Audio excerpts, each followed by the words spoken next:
Why allocation is so important. In this video, we're going to examine how changing the allocation you have on a trade changes your ability to make that same trade. What we're going to do is look at this spreadsheet that we have here for example purposes and talk about various scenarios based on different allocation techniques. Breaking down the spreadsheet, column A, we have our account size, and we've set the default account size for this example to $10,000. Column B shows the allocation. Allocation is the amount of money we have access to that we're putting into a single trade. So say we have a $10,000 account, we have access to all of that $10,000 if we want. How much of it we use is how much we allocate. So if we put in $1,000, that means we've allocated 10% of our account. So column B shows the allocation percentage, column C shows what that translates to in dollar terms. Column D shows the percentage loss that we might suffer theoretically for each trade. So a 1% loss on a 10% allocation would be a $10 loss on an account size of $10,000. A 10% loss on a 10% allocation would be a $100 loss. Column E shows how much, column F shows how much of our account we lose for each losing trade. So say we have a $10,000 account and we allocate 10%, which is $1,000, and we lose 1% or we lose $10. We've only lost 1/10 of our account value. Not very much at all. But if we have a $10,000 account and we allocate $1,000, a 10% allocation, and we lose 100% on the trade, we've just lost 10% of our account value. Column G shows what our new account value is after suffering the loss in any of these scenarios. And then column H shows what our new allocation would be if we kept our allocation percentage consistent. So let's say that we lose 10% on our $10,000 account where we had a 10% allocation on the trade. We just lost $100. We lost 1% of our account value. That brings our account value down to $9,900, which means if we were to then allocate 10% of that on a new trade, we would only be initiating a trade with $990 as opposed to $1,000. Column I, J, and K are the columns that we want you to pay attention to, because what this is showing is how much we need to make back on that new trade in order to get back to our original account value of $10,000. So let's say, again, we lose 10% on a 10% allocation with a $10,000 account. That's a $100 loss, drops us down to $9,900. Now say on our next trade that we make, we want to get back to a $10,000 account value, and we want to keep our allocation consistent and still only allocate 10% of our new account value. Well, in order to get back, we're going to have to make just a little bit more on that new trade. Instead of making 10%, which is the loss we suffered, we need to make 10.1%. So we need to make an extra 1% on that new trade in order to get back our original account value. And this starts to help explain why allocation is so important. The number one rule, and it's just simple math, is anytime you lose a set percentage, it takes greater than that set percentage on the same amount of money to make the original amount back. So say we're staying consistent, $10,000 account, 10% allocations. That's $1,000 a trade no matter what. And then we lose 10% on that. We lose $100. But now we still only want to trade 10% of our account value, which now that's going to be $990. Well, to get that back, we need to make 10.1%, which is obviously greater than 10%. It's not greater by much, 10.1 versus 10, but it's still greater. Now, the key things we want to point out is in this example, 10% allocation, some might consider that a relatively small allocation, depending on if you're trading shares or options or futures or what have you. But what you should notice is that as we increase our position size, our ability to risk losses decreases. So, for example, say we have this 10% allocation and we want to risk 100% on the trade. We just want to make a straight up 100% bet where we say, hey, we're willing to risk 100%. Well, if we go 10% allocation on a $1,000 account and we lose 100%, we've lost 10% of our account value. Now on the new trade, in order to get back that money we lost without increasing our allocation dramatically, we have to make 111%.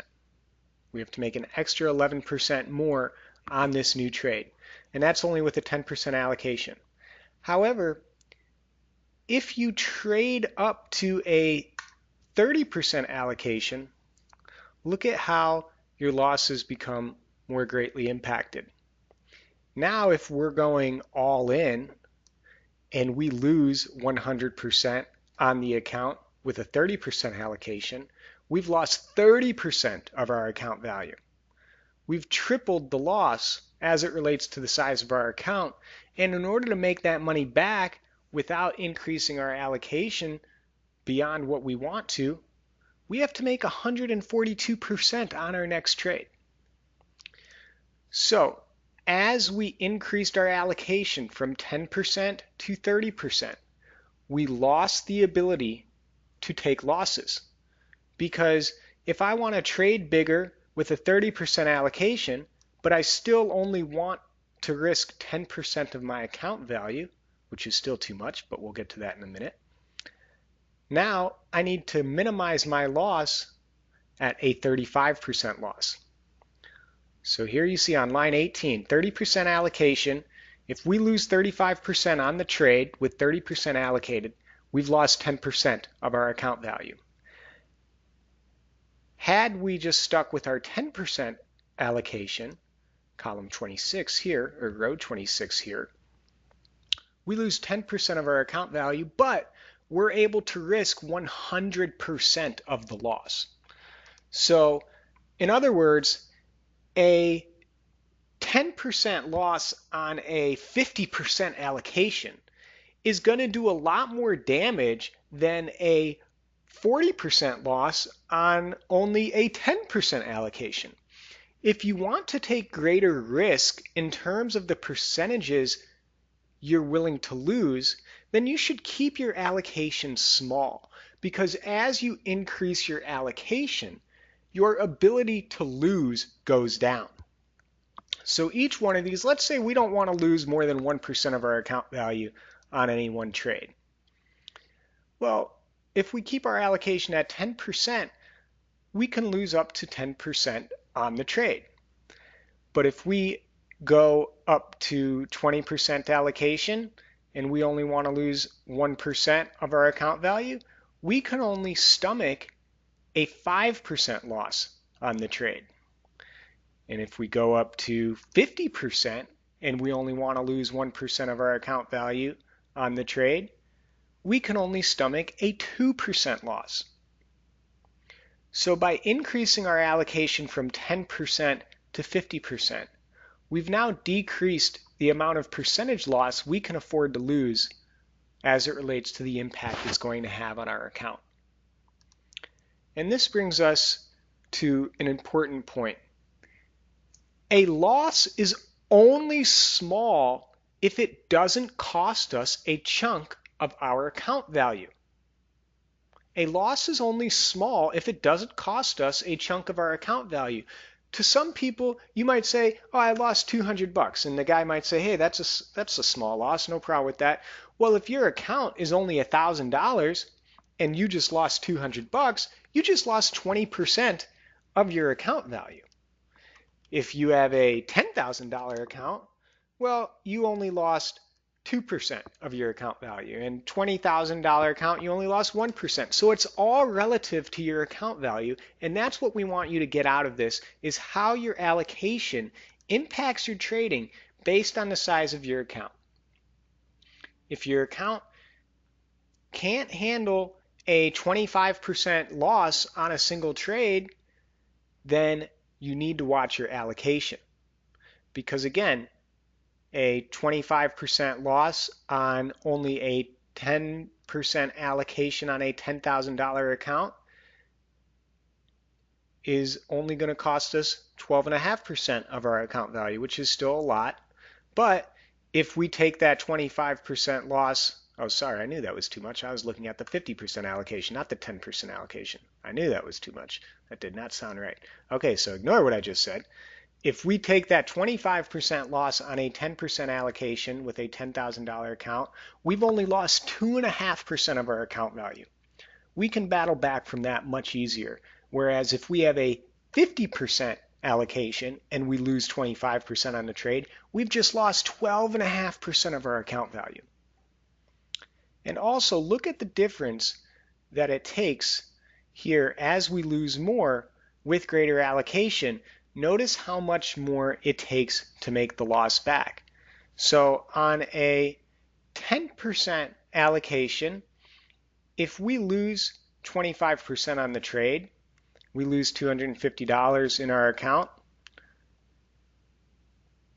It takes us a return of 25.6% on the next trade with the same 10% allocation of the new amount in order to get back to our original account value. That's only 2.5% greater than the loss we suffered that we need to make. However, if you go to our 50% allocation and you take that same example where we haven't changed anything except the allocation, all right, we're still losing 25%, but now we've lost 12.5% of our account value. So now on that new trade with the consistent allocation, we need to make 28.5% back, which is 14% greater than the amount we lost. With only 10% allocation, we only need to make 2.5% greater than the amount we lost to get the money back. With 50% allocation, we only need to make 14% more than the amount we lost to get back to our original account value. Obviously, it's going to be easier to find an opportunity where you can make an extra 2.5% than it is an extra 14%. A 25% loss does not sound big when you just say, oh, I lost 25%. For those of you that trade options, 25% loss, that can be pretty standard. But it can be devastating if you are overexposed on the position. Notice that it takes a greater percentage return than the percentage loss we suffered in order to recoup what we lost when we have a larger percentage of our account exposed in the trade.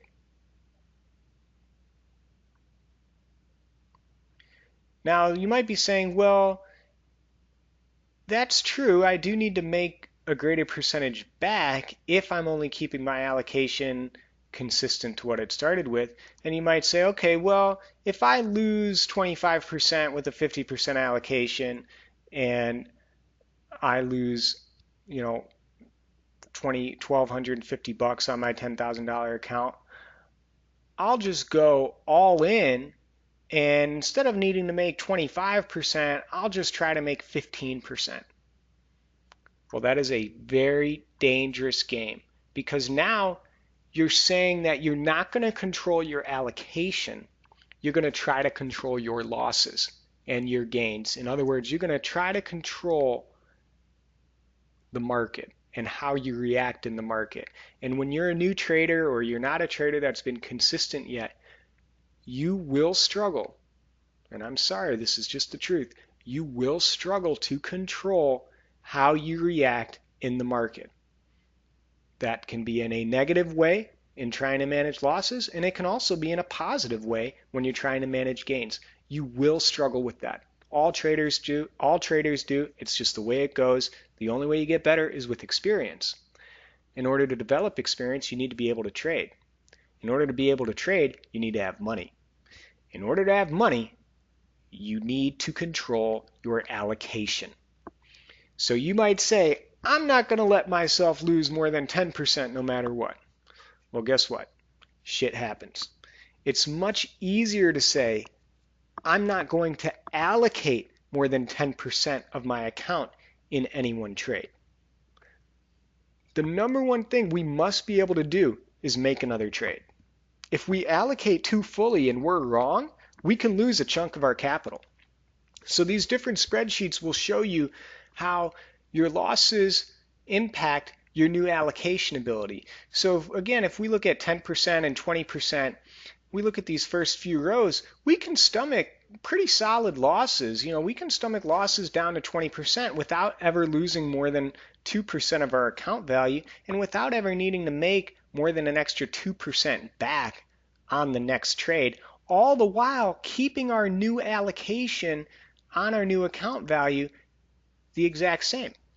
Again, notice our row number 11 where we have that 10% allocation on the $10,000 account for a $1,000 trade and we lose 10%, takes our account down to $990. Our new allocation on another 10% trade is $990. It's only $10 less than the original allocation. And all we need to do is make an extra 1% to get that money back. We can even go down to a 50% loss. Yeah, we're going to lose more than 5%. We're going to lose 5% of our account, which we think is too much, but we can still keep our allocation consistent on the next trade and only need an extra 5%. But once you start getting, to the 30% allocation range and you allocate and you suffer a 25% loss, now we've lost 7.5% of our account value. Now we need to make 8% extra on the next trade if we're keeping our allocation consistent. And it just gets worse and worse and more daunting the higher and higher we go. If we go up to a 40% allocation, now when we suffer that 25% loss, we've lost 10% of our account value. 10% of your account value in one trade, that should never, ever happen. And now on the next trade, we have one of two decisions. Either A, which is what we would say to do, keep your allocation consistent or even lower it, and you got to make an extra 11%, or B, and what we would never do, is try to cheat the system and just allocate a lot more and try to make a smaller percentage gain. That's what the cheaters do in this business. They say, I don't want to make the loss back by having to squeeze out an extra 11%.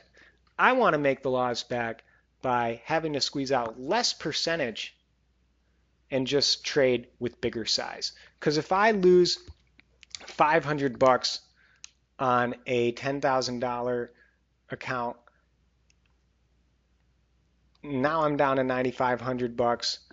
I could take $950 and I could try to make a 50% profit to make that gain back, or I could just take $5,000 of my $10,000 and only need to make a 10% profit to make that loss back. And this is what traders do. This is the trap they fall into, where they start saying, hey, I'm going to take what I think is the easy way out. I'm just going to trade bigger and I'm going to make the loss back that way.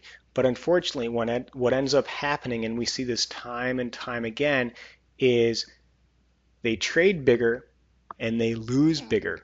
Or they trade bigger, let's say they go up to 80% allocation, and they keep their loss small. Maybe they only lose 10% on the trade.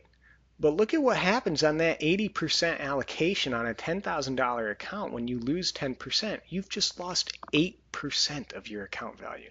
It's just crazy to think that people would do that, but they do. They do it all the time, and that's why ultimately not many people are able to trade successfully over the long term. And that's just a 10% loss. Again, for those who trade options, you know that this 25% loss can be pretty routine. If we get caught with 80% allocation, we lose 25% on that trade, we've just lost 20% of our account value. So bad things can happen, and obviously 100% allocation, this is something that should never happen unless you're extremely experienced, you have a proven track record, you know what you're doing, and your results say that. Because you look at 100% allocation and you get into situations where you're losing at least 1% of your account value on most trades, even if you just only lose 1%. Because the bigger we trade, the smaller loss we can stomach. Because now that 5% loss is 5% of our account value. Instead of, if we're doing just a 20% allocation, 5% loss is only a 1% account value. Now, for those of you that say, hey, $10,000, that's too small. I trade stocks and I trade them big. Well, the same things apply. Let's just change the account value to 5%, and let's change the percentage loss to 0.1% and 0.2%, and do it that way the whole way down. Still the same concepts. Once you get down to 3%, you're losing more of your account value. If you keep your size smaller, you can stomach greater losses than somebody who's trading bigger size. Now they need to keep their losses very small. And again, as we said earlier, it is much easier to control how much you're putting in your trades than it is for you to control what you're going to do once you are in the trade.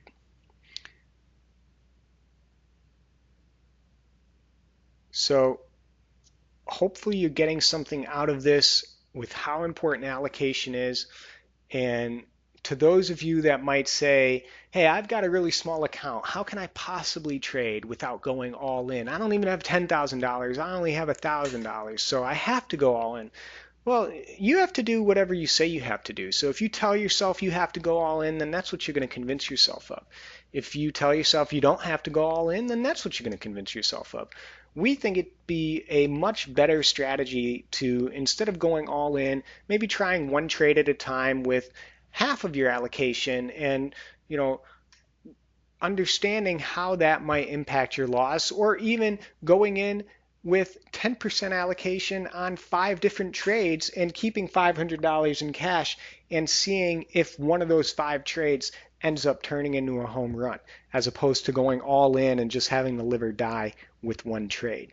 The other thing we want to make sure you understand is that allocation depends on what you're trading. So you could say, I'm going to allocate 10% to a trade in Google, and I'm going to allocate 10% to a trade in Apple, and I'm going to allocate 10% to a trade in Facebook, and 10% to a trade in Amazon. Yes, you've just chosen 4 stocks, but you've just essentially committed 40% of your capital to 4 stocks that are probably going to move together because they're all high-flying tech stocks. That's not really practicing good allocation method. You might as well just put all 40% in Google and see if she does well, because if Apple's going up and Facebook's going up, chances are Google's going up too. So allocating 20% to 5 different stocks that are highly correlated, such as buying all high-flying tech stocks or buying all bank stocks, that's not actually going to reduce your risk. What you need to do if you want to allocate your account fully but feel like you've reduced your risk is you need to find stocks that have negative correlation. So you need to buy a utility stock and also buy a tech stock, for example, because generally utilities tend to go up as techs fall, and techs tend to go up as utilities fall because utilities are known as defensive and techs are known as aggressive and growth type stocks. That's just a spitballing example. But the point is, understand where you're allocated, not just in one stock, but how different stocks trade together, because you might say, I'm in 5 different stocks. Good, I don't have any allocation tied down too much in one stock. But if those 5 stocks are all going to go the same direction, up or down, then really it's the same thing as being 50 to 100% allocated in the same stock. Okay, so make sure you check out our other educational videos in our risk management section. Watch this one again. Also, I really think you'll get a lot out of it. It's one of those things that will make more and more sense the more you watch it. Please email us if you have any questions. Thank you.